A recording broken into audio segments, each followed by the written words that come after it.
Star प्रवाहाच्या लोकप्रिय मालिकेतून एका लोकप्रिय अभिनेत्रीची एक्झिट झाली आहे। तिने भावुक होऊन एक पोस्ट शेअर केली आहे। काही चुकलं असेल तर मोठ्या मनाने माफ करा। स्टार प्रवाहाच्या नेमक्या कोणत्या लोकप्रिय अभिनेत्रीची लोकप्रिय मालिकेतून एक्झिट झाली आहे, कोणत्या अभिनेत्रीने प्रेक्षकांचा निरोप घेतला आहे, जाणून घेऊयात पूर्ण माहिती या व्हिडिओमध्ये। त्याआधी आपल्या फिल्मी उचापती या चॅनलला सबस्क्राईब केलं नसेल तर सबस्क्राईब करून घ्या। चला तर मग पाहूयात स्टार प्रवाह वाहिनीच्या कोणत्या अभिनेत्रीची एक्झिट झाली आहे।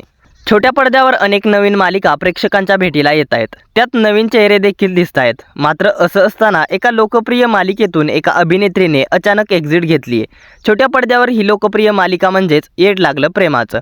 या मालिकेत अभिनेत्री पूजा बिरारी आणि अभिनेता विशाल निकम मुख्य भूमिकेत आहेत। अभिनेत्री पूजा बिरारी मंजिरीची भूमिका तर अभिनेता विशाल निकम रायाची भूमिका साकारत आहे। प्रेक्षकांना राया आणि मंजिरीची जोडी फार आवडत आहे।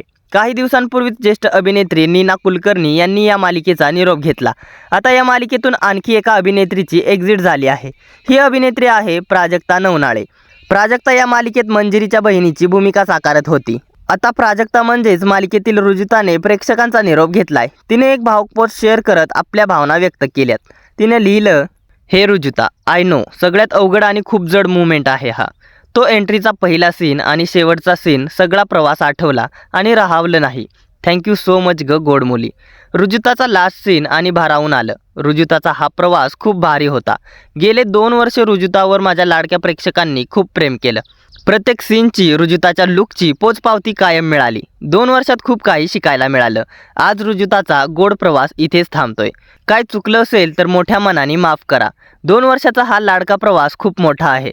एखादं पात्र साकारत असताना त्याची इतकी सवय होऊन जाते की कळतच नाही। रोजच्या वागण्यात बोलण्यात सुद्धा ते पात्र कळत नकळत येत असतं। रोजचं रुटीन बसतं आणि अचानक आता हे सगळं नसणार। तो सेट, ती मेकअप रूम, स्पॉट दादांनी बनवलेली ब्लॅक कॉफी, आल्या आल्या गरम गरम मिळालेली ती स्क्रिप्ट, मॅडम सीनसाठी बोलवलंय हा आवाज, रुजुताचा क्लोज लागलाय, टचअप करा रे।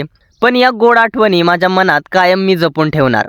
थोडा खेळकर स्वभाव असल्यामुळे अख्ख्या सेटवर माझ्याच हसण्याचा आवाज असायचा। हसण्याच्या आवाजावरून कळायचं रुजुता आली। या माझ्या गोड प्रवासात माझे को ॲक्टर्स खूप छान होते। सगळे समजून घेऊन शांततेत मज्जा करत आम्ही सीन करायचो। आजवर ज्या मालिका केल्या त्यातला हा बेस्ट सेट होता। माझ्या टीमचं कौतुक करावं तेवढं कमीच आहे। गोड माणसांनी हा प्रवास अजून गोड झाला। माझ्या येड लागलं प्रेमाच्या या टीमला माझ्याकडून खूप खूप थँक्यू। थँक्यू स्टार प्रवाह, सोल प्रोडक्शन माझ्यावर विश्वास दाखवून मला हे पात्र साकारण्याची संधी दिली। DOP दादा या पाहू हा शब्द आठवणीत राहील। रुजुता निरोप घेते, पण पुढचा प्रवास याहून भन्नाट असणार आहे। तुमचं प्रेम आणि आशीर्वाद कायम पाठीशी राहील यात शंकाच नाही।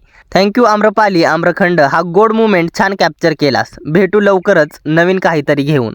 ही पोस्ट शेअर करताना प्राजक्ता रडत होती। तिला पाहून चाहतेही भावुक झालेत। तुझी आठवण येईल, तुझ्यामुळे हे रुजुताचं पात्र रंगलं, अशा प्रतिक्रिया नेटकऱ्यांनी दिल्यात। दरम्यान येड लागलं प्रेमाचं या मालिकेतील अभिनेत्री प्राजक्ता नवनाळेची रुजुताची भूमिका तुम्हाला आवडत होती का? रुजुता नवनाळे ही अभिनेत्री म्हणून तुम्हाला आवडते का? आणि अभिनेत्री प्राजक्ता नवनाळे हिला येड लागलं प्रेमाचं या मालिकेमध्ये तुम्ही मिस करणार का? याबद्दल काय आहेत तुमच्या प्रतिक्रिया आम्हाला कमेंटद्वारे जरूर कळवा। मनोरंजन विश्वातील अशाच घडामोडी जाणून घेण्यासाठी आपल्या फिल्मी उचापती या चॅनलला सबस्क्राईब करा। धन्यवाद।